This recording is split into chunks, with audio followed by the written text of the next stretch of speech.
અમદાવાદમાં અલગ અલગ રેસ્ટોરન્ટમાં પનીરના મામલામાં દરોડા પાડવામાં આવી રહ્યા છે। આરોગ્ય વિભાગ એક્શન મોડમાં જોવા મળી રહ્યું છે। અલગ અલગ વિસ્તારો જેવા મણિનગર, નવરંગપુરા, નિકોલ, આ અલગ અલગ વિસ્તારોની અલગ અલગ જે રેસ્ટોરન્ટ હોટલ્સ છે તેમને દંડ પણ ફટકારવામાં આવ્યો છે। એફડીસીએની હોટલોમાં ખાસ ડ્રાઈવ યોજવામાં આવી 1.40 લાખથી વધુનો દંડ વસૂલવામાં આવ્યો છે। મેન્યુમાં વિગત નહીં તો દંડ થશે તેવું પણ કહેવામાં આવ્યું છે। હવેથી મેન્યુ કાર્ડ બોર્ડ પર પનીર કે એનાલોગ લખવું ફરજિયાત છે। સ્વાસ્થ્ય માટે હાનિકારક પનીરને લઈ તંત્ર એક્શનમાં છે।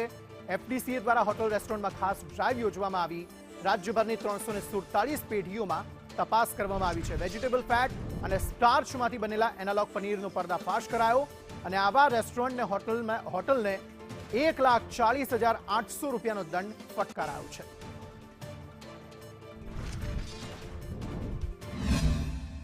રાજ્યનું આરોગ્ય વિભાગ હવે એક્શનમાં આવ્યું છે। જે ફૂડ વપરાય છે જેમાં તેલથી લઈને પનીરનો કેટલો ઉપયોગ થાય છે, તે કેવા પ્રકારની ક્વોન્ટિટીનું રાખવામાં આવી રહ્યું છે રેસ્ટોરન્ટમાં, તે પ્રકારની ચેકિંગ છે જે હાથ ધરવામાં આવ્યું હતું।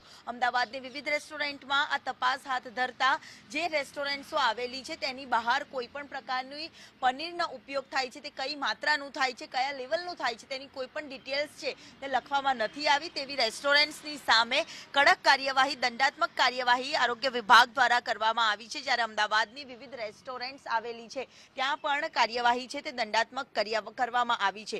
અમદાવાદ શહેરના પૂર્વ અને પશ્ચિમ એમ અલગ અલગ વિસ્તારોમાં 17 જેટલી રેસ્ટોરન્ટ સાથે સુરત મહાનગરપાલિકા, રાજકોટ મહાનગરપાલિકામાં પણ તપાસ હાથ ધરવામાં આવી હતી, જેમાં 1,40,000 સુધીનો દંડ ફટકારવામાં આવ્યો છે। જ્યારે પાંજરાપોળ ખાતે આવેલી રેક્ટોસ પિઝામાં પણ આ જ પ્રકારે દંડાત્મક કાર્યવાહી છે જે હાથ ધરવામાં આવી છે। એટલે કે હવે રેસ્ટોરન્ટના માલિકો પોતે કયું ફૂડ વાપરે છે, કયા તેલની ક્વોન્ટિટી વાપરે છે તે પ્રકારની સ્પષ્ટતા કરવાની રહેશે। જો નહીં કરે તો તેની સામે કડક કાર્યવાહી આ પ્રકારની કરવામાં આવશે। લોકોના સ્વાસ્થ્ય સાથે ચેડા કરતા રેસ્ટોરન્ટના માલિકો સામે હવે કડક કાર્યવાહી કરવામાં આવી રહી છે।